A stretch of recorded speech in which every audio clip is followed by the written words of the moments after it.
हम लोग मुद्रा पढ़ रहे थे। मुद्रा में 3 मुद्रा पढ़ चुके थे। महामुद्रा, महाबंध और महावेग। ये तीनों एक ही श्रेणी की मुद्रा है, एक ही श्रेणी की मुद्रा है। तत्पश्चात हम खेचरी मुद्रा पढ़ रहे थे। खेचरी मुद्रा के अंतर्गत उसके लाभ भी पढ़ चुके थे। 50 तक पढ़ चुके थे। 51वें श्लोक से आगे हठ प्रतिविका हमारी थी।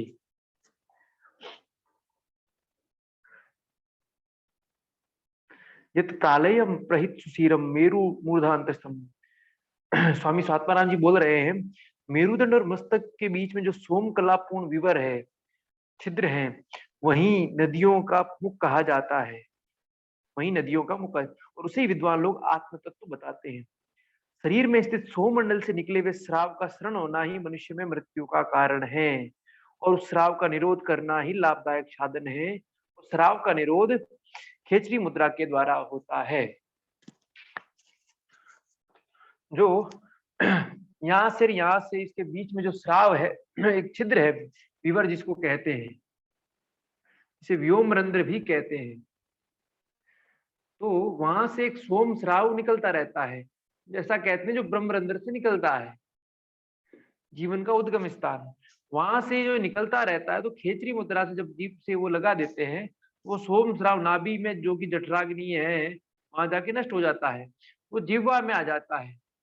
और जो जीवा से आने के कारण उसका पाचन हो जाता है, अन्यथा वो सीधा नष्ट हो जाता है।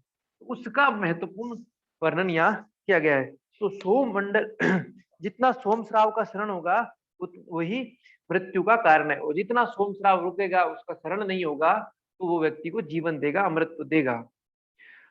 अब उस विवर के लिए बोल रहे हैं, वो विवर पंच स्रोत, 5 स्रोतों से युक्त है, 5 सोर्स हैं उसके। ठीक है, वही ज्ञान का उत्पादक है, और वो ज्ञान का उत्पादक भी है। उसी अज्ञान रहित शून्य में खेचरी मुद्रा विद्यमान रहती है।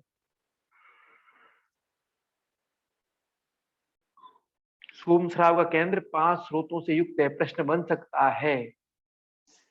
ठीक है, 5 स्रोत जो व्यूअर है, जो खेचरी मुद्रा लगती है, वो व्यूअर, वो छिद्र, वो रंध्र कितने स्रोतों से युक्त है? 5। और वो ज्ञान का उत्पादक है। ठीक है, ज्ञान जनकम, ज्ञान को उत्पन्न करने वाला है, और वह अज्ञान रहित शून्य में खेचरी मुद्रा विद्यमान रहती है। फिर आगे खेचरी का वर्णन बोल रहे हैं। सृष्टि का मूल बीज एक ही प्रणव है, मुद्रा में एक ही खेचरी मुद्रा है, निरालंब में एक ही परमात्मा है, और अवस्था में मनोन्मयी अवस्था। तो 4 तुलनात्मक चीज बताई है। प्रणव एक ही बीज रूप में, जिसके कारण सब कुछ उत्पन्न हुआ, मुद्रा में खेचरी, निरालंब में परमात्मा, और अवस्था में मनोन्मयी मनोन्मयी। अब आगे उड़ियान बंद। अब आगे उड़ियान बंद। उड़ियान क्यों कहते हैं? तो स्वामी स्वात्माराम जी बोलते हैं, क्योंकि सुषुम्ना के अंदर निरुद्ध प्राण इसके द्वारा उठाया जाता है, इसलिए लोग इसे उड्डयन कहते हैं। जब उदर को पीछे की ओर खींचते हैं, तो सुषुम्ना में स्थित प्राण ऊपर की ओर उठता है, इसलिए इसको उड्डयन कहते हैं। ऊंचा उड्डयन, ठीक है, ऊंची गति कराने के कारण। उच्च उड यानी उत, उत यानी ऊपर की ओर, उत यानी ऊपर की ओर, उड्डीन यानी गति कराने का उड्डयन। उड्डीनम कुरुते यस्मात् विश्रांतम महाखगम। क्योंकि प्राण रूपी महापक्षी निरंतर सुषुम्ना में उड़ान भरता है, इससे प्राण सुषुम्ना में संचरित होता है, इसलिए भी उड्डयन कहा गया, इसलिए भी उड्डयन कहा गया है। तो कैसे करते हैं? उदरे पश्चिमा, उदर पश्चिमी पीछे की ओर, पेट को पीछे की ओर, कमर की ओर, पीठ की ओर ले जाते हैं। ठीक है, उदर को नाभि के ऊपर, नीचे और पीछे की ओर खींचे। उदर को नाभि के ऊपर, नीचे और पीछे की ओर, पेट पूरा का पूरा नाभि से लेके पीछे की ओर खींचने को इन्होंने उड्डयन कहा है। और ये उड्डयन मृत्यु रूपी हाथी के लिए शेर के समान है, सिंह के समान है। मृत्यु रूपी हाथी के लिए सिंह के, क्योंकि प्राणों का जब सुषुम्ना में संचार हो जाता है, तो मृत्यु होगी ही नहीं, मृत्यु होगी ही नहीं। इसलिए मृत्यु रूपी हाथी के लिए सिंह के समान है। उड्डयनम तो सहजम गुरुणागत संहिता। तो जब कोई वृद्ध भी गुरु द्वारा बताए गए मार्ग से स्वाभाविक रूप से उद्यान का अभ्यास करता है तो वह युवक के समान हो जाता है, क्योंकि प्राणों का सुषुम्ना में इससे संचार हो जाता है, तो इसका अपना एक विशेष लाभ है।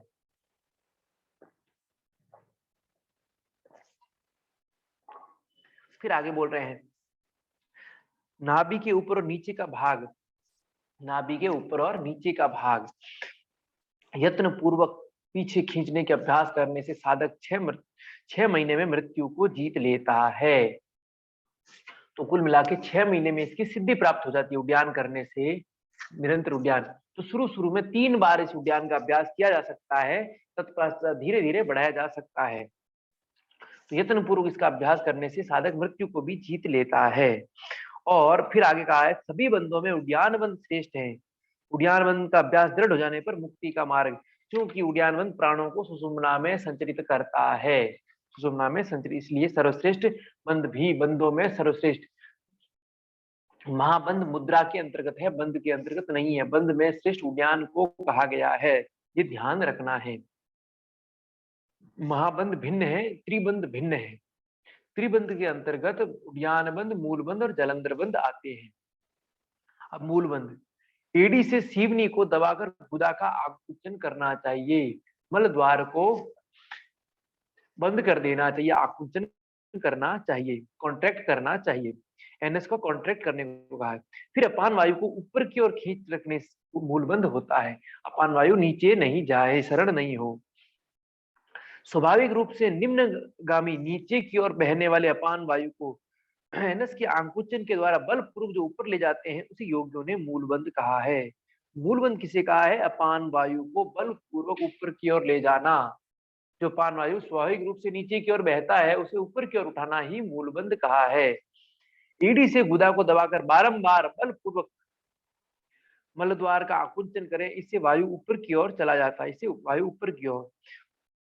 प्राण अपान नाद बिंदु मूलबंधे चेकताम गत्वा योग से संसदीय चित्तुनात्र। इस मूलबंध के द्वारा प्राण और अपान, नाद और बिंदु जब एक रूप हो जाते हैं, तब योग में सफलता मिलती है। यही हठ योग की परिभाषा है, प्राण और अपान और नाद बिंदु की एक हो जाना। और ये किसके द्वारा होगा? मूलबंध के द्वारा होगा। फिर आगे बोला है, अपान प्राण एकम से मूत्र पुरुष युवा भवतिरुदो मूल बंधना। निरंतर मूल बंध का अभ्यास करने से अपान और प्राण की एकता हो जाती है, प्राण अपान एक हो जाते हैं, मल मूत्र की अल्पता हो जाती है, और वृद्ध भी युवक हो जाता है, वृद्ध भी युवक हो जाता है।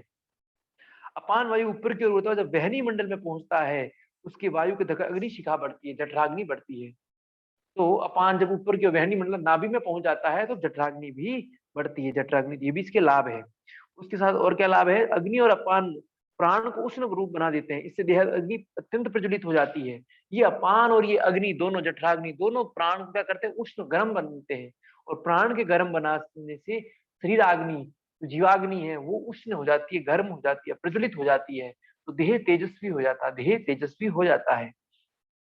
और साथ साथ में क्या बोले, तेन, उसके बाद कुंडली सुप्ता संतप्ता संप्रबुद्धते, उसमें सोती हुई कुंडली व्याकुल होकर उड़ती है। जब प्राण गर्म हो जाता है, देह प्रज्वलित हो जाती है, तो सोती हुई कुंडली व्याकुल होकर जगती है, और डंडे से पीटी हुई सर्पणी के समान फुतकार करके सीधी हो जाती है। जिस प्रकार डंडे पीटने में सांप सीधा हो जाता है, ठीक इसी प्रकार कुंडली भी सीधी हो जाती है। बारंबार मूल मंत्र का अभ्यास करेंगे तो अपान ऊपर उठेगा, जठराग्नि तेज होगी तो प्राण उष्ण होगा, प्राण जितना उष्ण होगा, देह सतेज होगी, तेजस्वी होता होगी, और कुंडलिनी जागरण होगा। फिर जैसे सर्पणी बिल में प्रवेश करती है, उसी प्रकार ये कुंडलिनी ब्रह्मनाड़ी का सुषुम्ना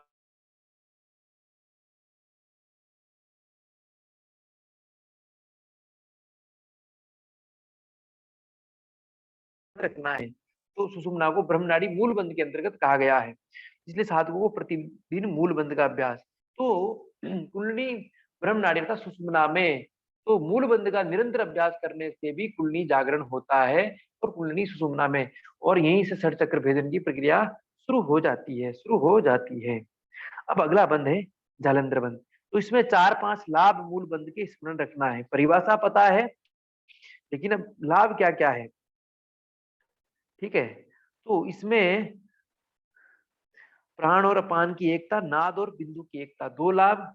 तीसरा लाभ, प्राण अपान की एकता से मल मूत्र की अल्पता हो जाती है, वृद्ध भी युवक हो जाता है, 4 लाभ, ठीक है? और अग्निशिखा बढ़ती है, 5वां लाभ, ठीक है? अग्निशिखा बढ़ती है। अग्नि और प्राण को उष्ण बनाती 6, और शरीर की अग्नि प्रज्वलित हो जाती है 7, कुंडली जागरण 8, कुंडली ब्रह्म नाड़ी में प्रवेश हो जाती है 9।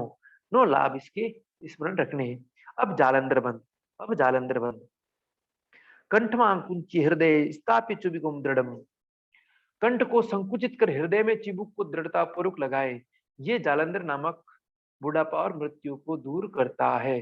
कंठ को संकुचित कर हृदय में चिबुक को दृढ़ता पूर्वक लगाए। कंठ को संकुच अर्थात कॉन्ट्रैक्ट कर दिया। ये अवस्था ठुड्डी यहां लग जानी चाहिए पूरी की पूरी।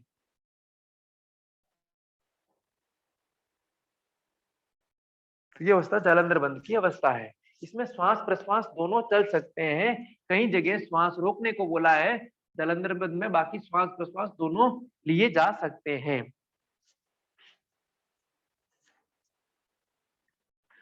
अब इसके लाभ, एक तो सबसे पहला लाभ बता दिया, बुढ़ापा और मृत्यु दूर करता है। फिर बोल रहे हैं कंठ संबंधी रोग समूहों को नष्ट करने वाले जालंधर बंद नाड़ी समूहों को बांधता है और नीचे की ओर जाने वाले सोम स्राव को नीचे जाने से रोकता है। खेचरी भी रोकता है और जालंधर बंद भी रोक रहा है।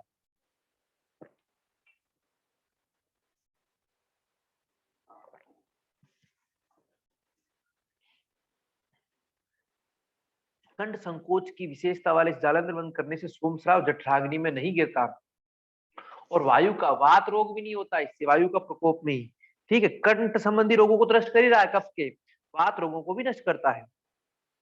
और इस कंठ संकोच के द्वारा, जालंधर बंद के द्वारा दोनों नाड़ियों को दृढ़ता पूर्वक रोकते ही मध्य चक्र कहा गया है। इससे ही शरीर के 16 आधारों का नियंत्रण होता है। मध्य चक्र जागृत होता है, 16 आधारों का नियंत्रण होता है इस जालंधर बंद से।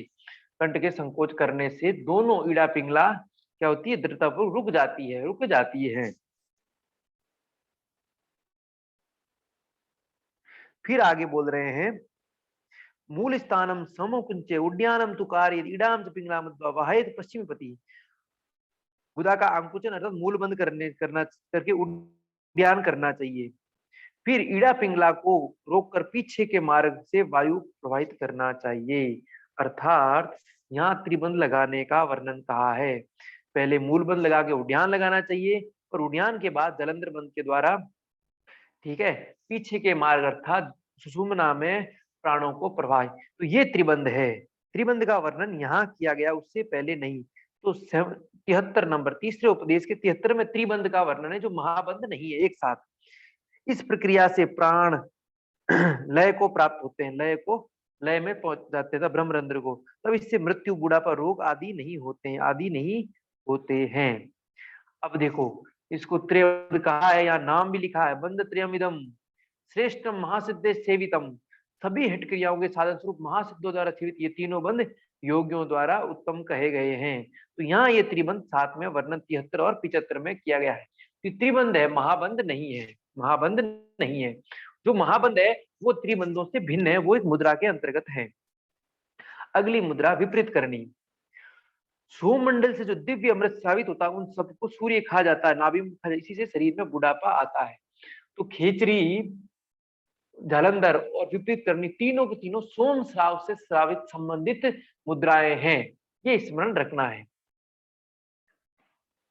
महामुद्रा, महाबंध, महावेद एक श्रेणी के हैं।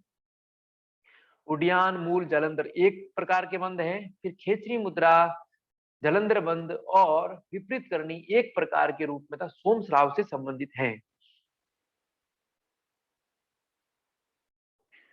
अब उस सोम श्राव को जो कि सूर्य खा जाता है, नाभि खा जाती है, तो शरीर बुढ़ापा आता है, उसके निवारण तक बोल रहे दिव्य क्रिया होती है। वो सोम श्राव नाभि में ना जाए, सूर्य ना खाए, तो एक दिव्य क्रिया होती है जिससे सूर्य में मुख जाना उस श्राव का टल जाता है।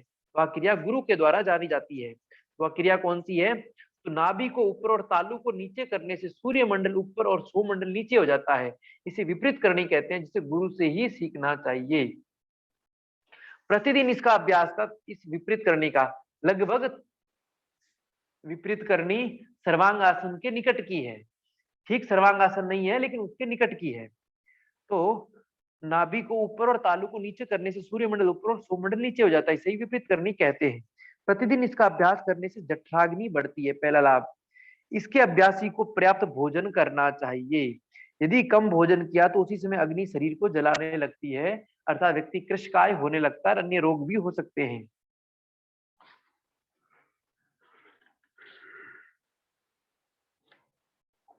कितना करना चाहिए बोल रहे हैं? प्रथम दिन में 1 क्षण तक नीचे की ओर मस्तक और ऊपर की ओर पांव करके रखना चाहिए।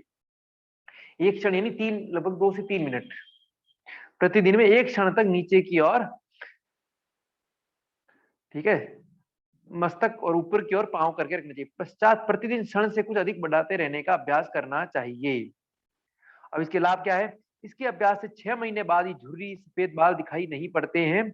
जो प्रतिदिन 1 याम 3 घंटे तक नियमित रूप से इसका अभ्यास करता है वो मृत्यु को जीत लेता है। 3 घंटे अभ्यास की बात कही है, वह मृत्यु को जीत लेता है। अब वज्रोली, अब अगली मुद्रा 9वें नंबर की मुद्रा, ठीक है। महामुद्रा 1 नंबर, महाबंध 2, महावेद 3, खेजरी 4, उद्यान 5, मूलबंध 6, जलंधर 7, विपरीत करनी 8, वज्रोली 9। तो वज्रोली के लिए बोल रहे हैं, योग शास्त्र युक्त नियम के बिना भी स्वेच्छा से रहने वाला साधक यदि वज्रोली प्रक्रिया को जानता है तो वह योग योग में सफलता प्राप्त कर लेता है, योग में सफलता प्राप्त कर लेता है।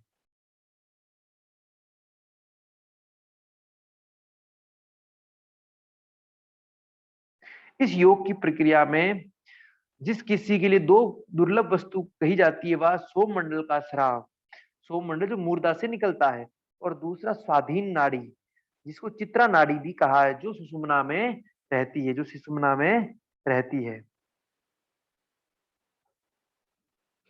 तो ये 2 का यहाँ विशेष वर्णन है। ये क्या है? दुर्लभ वस्तु। 2 दुर्लभ वस्तु क्या है? वस्तु द्वयं वक्ष्ये दुर्लभ, प्रश्न आ सकता है। 2 दुर्लभ वस्तु, एक तो स्वाधीन नाड़ी जिसको वशवर्तिनी कहा है, क्या कहा? वशवर्तिनी, जो नाड़ी को नियंत्रित करती है, वशवर्तिनी, जिसको स्वाधीन या चित्रा नाड़ी भी कहा है, ठीक है। और दूसरा सोममंडल का सीरम चेकम, सोममंडल का स्राव। वज्रोली में मूत्र मार्ग के द्वारा, वज्रोली की क्रिया में मूत्र मार्ग के द्वारा विशेष लिक्विडों का खींचा जाता है, जैसे भस्म मिलाया हुआ पानी, ठीक है, पारा, दूध, तेल, घी।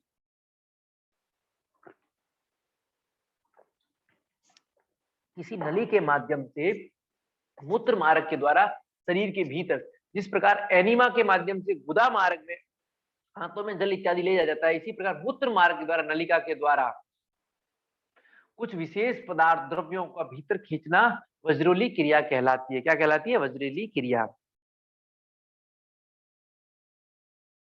धीरे धीरे अच्छी प्रकार से योनि मंडल का अंकुचन करके अभ्यास करना चाहिए। ऐसा करने से पुरुष और नारी दोनों ही वज्रोली के फल को प्राप्त करते हैं। तो उस द्रव्य को भीतर खींचना मूत्र मार्ग के द्वारा, ये वज्रोली का यत्न पूर्वक बोल रहे हैं। अच्छी नली से फुदकार के साथ मूत्र मार्ग में वायु का प्रवेश कराएं। इस प्रकार धीरे धीरे भीतर, तो यहाँ वायु का प्रवेश का बात कहा है, वायु का प्रवेश का। और इससे बिंदु की रक्षा होती है। तो योनि मंडल में आकर गिरने वाले बिंदु अर्थात सोम स्राव को अभ्यास के द्वारा ऊपर उठाएं और इस चलायमान बिंदु को ऊपर ही खींच कर रखें। फिर बिंदु की विशेष वर्णन है, ठीक है। मरणम बिंदु पातेन जीवनम बिंदु धारणात्, ठीक है, ये यहीं से आया है, प्रश्न आ सकता है। 87 नंबर, 87 नंबर श्लोक है। इस प्रकार बिंदु की रक्षा करने वाला योग का जानकार साधक अकाल मृत्यु को जीत लेता है, क्योंकि बिंदु का ही शरण मृत्यु है, बिंदु की ही रक्षा जीवन है। सोम श्राव जो है उसका जो शरण है वो मृत्यु है और उसकी रक्षण ही जीवन है। और बिंदु को धारण करने से साधक के शरीर में सुगंध उत्पन्न होती है। जब तक शरीर में बिंदु है तब तक मृत्यु हो ही नहीं सकती है, मृत्यु हो ही नहीं सकती। तो इस प्रकार ये वज्रोली का वर्णन किया है। तो मूलतः वज्रोली क्या है? मूत्र मार्ग के द्वारा यहाँ वायु खींचने का है, अथवा किसी द्रव्यों को भीतर की ओर खींचना। इससे बिंदु स्राव रुक जाता है और सोम स्राव भी ठहर जाता है।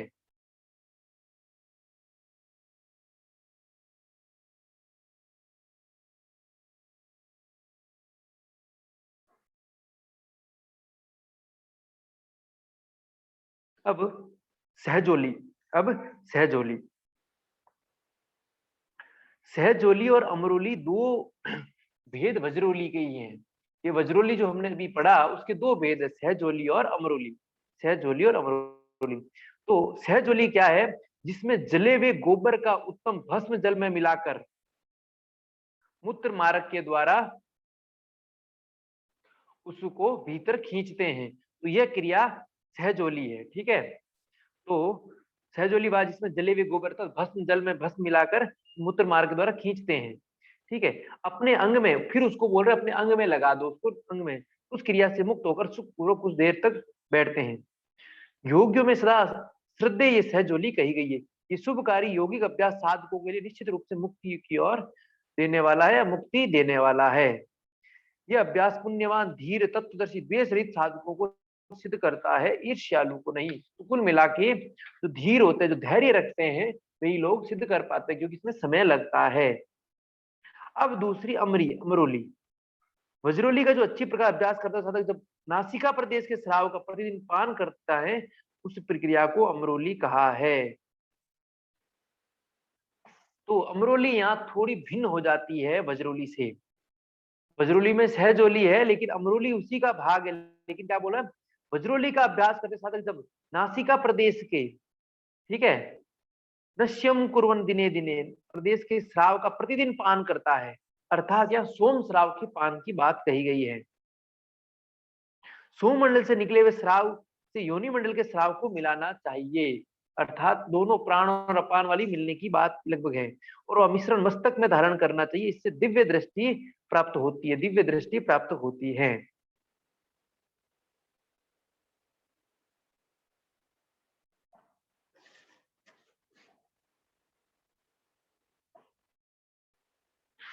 तो वज्रोली और अमरोली सहजोली और अमरोली का अभ्यास, तो यहाँ अमरोली लगभग खेचरी के निकट है। वज्रोली मूलतः बिंदु और सोम की एकता यहाँ कही गई है। अपने ही शरीर के अंदर बिंदु और रज वज्रोली प्रक्रिया का अभ्यास से एक होकर सभी प्रकार के लाभों को देता है। तो कॉन्ट्रैक्ट प्रक्रिया, जो आंकुचन प्रक्रिया के द्वारा जो साधक रज या वीर्य का रक्षण करता है, अनिश्चित ही योगी है, योगिनी है, और भूत भविष्य को जान लेते हैं और आकाश गमन करने वाले बन जाते हैं। ये सिद्धि स्मरण रखनी है। वज्रोली के अभ्यास से शरीर की सिद्धि मिलती है। ये पुण्य प्रति योगी अभ्यास मुक्तिदायक है। क्या है? मुक्तिदायक है।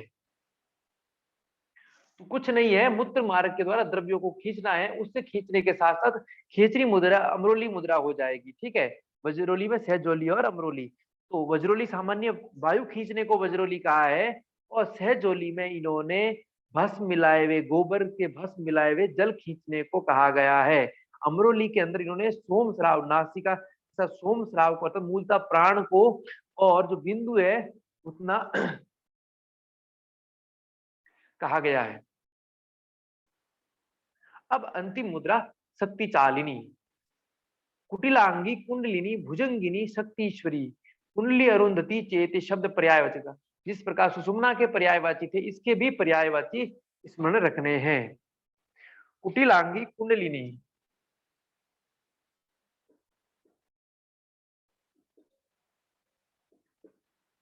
कुंडलिनी, ये सब कुंडलिनी शक्ति के पर्यायवाची नाम है। भुजंगी शक्ति,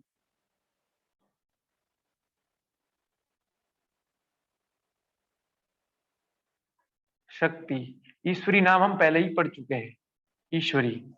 5 कुंडली अरुंधति, कुंडली और अरुंधति,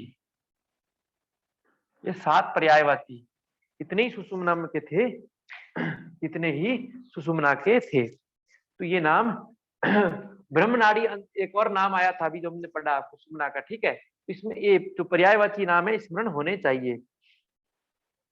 जिस प्रकार चाबी से किवाड़ को खोलते हैं, उसी प्रकार योगी कुंडली के द्वारा मोक्ष के द्वार का भेदन करते हैं। तो कुंडली वह चाबी है जो मुक्ति देती है, मुक्ति देती है। जिस मार्ग से क्लेश रहित ब्रह्म पद को प्राप्त किया जाता है, उस मार्ग को मुख से ढककर कुंडली सोई रहती है, कुंडली सोई रहती है। तो कंध के ऊपरी भाग में सोती हुई कुंडली योगियों के मोक्ष के लिए होती है। कुंडली जागरण हो गया तो मुक्ति मिल जाती है। किंतु मूढ़ लोगों के लिए वही कुंडली बंधन का कारण बनती है। तो जो शक्ति को जानता है वही योगी है, जो इस कुंडली शक्ति को जानता है वही योगी है। तो कुंडली सर्प के समान टेढ़ी मेढ़ी आकार वाली बताई जाती है, कुल मिला के गांठ वाली बताई जाती है, जो एक गांठ वाली युक्त होती है। फिर आगे बोल रहे हैं, गंगा और यमुना के बीच में से तपस्विनी बाल रंडा को पुरुषार्थ से ग्रहण करना चाहिए, ये परम पद है, ये परम पद है। ईड़ा भगवती गंगा है और पिंगला यमुना नदी है, पिंगला यमुना नदी है, और ईड़ा पिंगला के बीच में बाल रंडा कुंडली है। तो जो सुषुम्ना शुरू होती है उसी जगह बाल रंडा कुंडली कहा गया है। उस सोती हुई सर्पणी को पूंछ पकड़कर जगाना चाहिए, अर्थात उसका स्टिमुलेट करना चाहिए, जिससे शक्ति निद्रा छोड़कर एकाएक, तो जो निद्रा में रहती है तो बार बार चाहे मूल बंध का अभ्यास करो, चाहे भस्त्रिका का अभ्यास करो, चाहे सिद्धासन का अभ्यास करो, इन अभ्यास के द्वारा उसको जगाने को कहा है। मूलाधार में इस कुंडली को प्रातः साय आधा प्रहर, अर्थात आधा आधा प्रहर 3 घंटे हो गए, एक प्रहर 3 घंटे का होता तो आधा प्रहर प्रातः साय कुल 3 घंटा हो गया। सूर्य पिंगला नाड़ी से पूरक करके युक्ति पूर्वक पकड़कर प्रतिदिन चलाना चाहिए। तो यहाँ लगभग भस्त्रिका प्राणायाम के बाद ही पिंगला नाड़ी का किया जाता है। तो यहाँ कुंडली पकड़ के मूल बंध के साथ भस्त्रिका प्राणायाम का लगभग वर्णन किया है। ऊर्ध्व वितस्ति मात्रम तो विस्तारम चतुरंगलम, मूल स्थान से एक बित्ता लगभग 9 इंच ऊंचाई पर और 4 अंगुल विस्तार, अर्थात 3 इंच लंबाई चौड़ाई मोटाई वाला कोमल श्वेत वस्त्र में लिपटे हुए के समान कंद, ऐसा कंद होता है शरीर में, इस कंद के पास ये कुंडली होती है। तो मूल स्थान, हमारा जो मूल आधार है, मूल स्थान है, उससे 9 इंच ऊपर और 4 अंगुल क्षेत्रफल के रूप में कंद है, इस कंद में ये कुंडली होती है। फिर बोल रहे वज्रासन में बैठकर दोनों हाथों से दोनों पांवों के टखनों को, दोनों पांवों के टखनों को दृढ़ता से पकड़े और इस कंद को जोर से दबाए। तो वज्रासन अर्थात वज्रासन या सिद्धासन है, यहाँ वज्रासन वज्रासन नहीं है। वज्रासन में बैठकर दोनों हाथों से दोनों पांवों के टखनों को दृढ़ता पूर्वक दबा पकड़े और कंध को जोर से दबाएं। फिर बोले साधक वज्रासन में बैठकर कुंडली को चलाने की क्रिया करें, अनंतर भस्त्रिका कुंभक करे, इससे कुंडली शीघ्र जा। ऊपर भी वो भस्त्रिका के लगभग वर्णन था, यहाँ फिर वर्णन कर दिया भस्त्राम कुंडली मासु, तो भस्त्रिका कुंभक करें, इससे कुंडली शीघ्र जागती है। नाभि प्रदेश से सूर्य नाड़ी का अंकुचन कर तब कुंडली को चलावें। तो विभिन्न प्रकार की कुंडली मार्ग के वर्णन किए हैं, तो लगभग भस्त्रिका ही सेम है, सिद्धासन का वर्णन है, फिर सूर्य नाड़ी का अंकुचन करने को भी कहा है। 2 मुहूर्त तक निर्भय होकर चलाने से सुषुम्ना में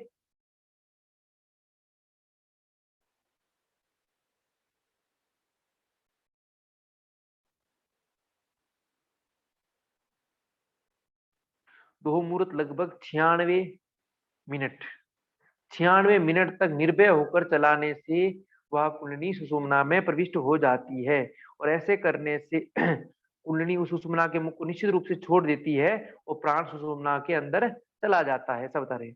और सुखपूर्वक सोई हुई अरुंधति को प्रतिदिन चलाना चाहिए। इस संचालन मात्र से ही साधक रोगों से, यहाँ पहला लाभ है कुंडली रोगों से छुटकारा देती है। फिर बोलते हैं जिस साधक ने कुंडली का चालन किया है वह योग सिद्धि को प्राप्त करता है और मृत्यु को जीत लेता है। अब आगे बोल रहे हैं सदैव ब्रह्मचर्य का पालन करने वाले, पत्य कारक परिमित भोजन करने वाले कुंडली चालन के अभ्यासी साधक को एक मंडल 40 दिन में ही सिद्धि के चिन्ह दिखाई देने लगते हैं। अपनी यहाँ साधना का जो न्यूनतम दिन है वो 40 दिन है। 40 दिन के बाद 3 महीने, 3 महीने से फिर वर्ष, वर्ष से 3 वर्ष, 6 वर्ष, 9 वर्ष, 12 वर्ष और 24 वर्ष, और 24 वर्ष ये अधिकतम कही गई है। तो बोल रहे हैं मंडल, एक मंडल का 40 दिन में ही उसको सिद्धि के चिन्ह दिखाई देने लगते हैं। कुंडली चालन करके भस्त्रिका कुंभक विशेष रूप से करनी चाहिए। प्रतिदिन इस प्रकार अभ्यास करने साधक को यमराज का भय कैसा। तो भस्त्रिका कुंभक मूलतः मूल बंध लगा के पहले मूल बंध का अभ्यास करें, फिर भस्त्रिका का वर्णन कहा है। कुंडली चालन के अभ्यास से 72,000 नाड़ियों का मल शोधन हो जाता है। तो यहाँ प्रश्नवाचक रूप में कहा गया है कि कुंडली के अतिरिक्त 72,000 नाड़ियों का मल शोधन कैसे होगा। तो सिद्धासन से भी होता है, तो ये स्मरण रखना 2-3 जगह। योगियों की मध्यमा नाड़ी आसन प्राणायाम मुद्रा के दृढ़ अभ्यास से उपयुक्त हो जाती है। तो सुषुम्ना नाड़ी आसन के द्वारा, प्राणायाम और मुद्रा तीनों के अभ्यास से उपयुक्त हो रही है। तो प्राणों का सुषुम्ना में संचार आसन के द्वारा भी होता है, प्राणायाम के और मुद्रा तीनों का वर्णन कहा है, तीनों का। ठीक है।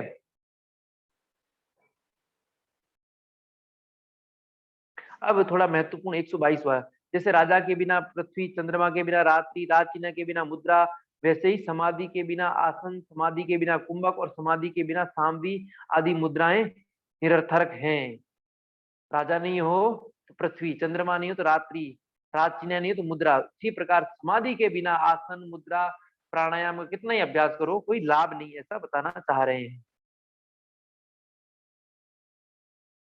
इस प्रकार आदिनाथ शिव ने 10 प्रकार की मुद्राओं का निरूपण किया, और जो परंपरागत ऐसे मुद्राओं को उपदेश करते हैं वही श्री गुरु स्वामी और साक्षात ईश्वर हैं।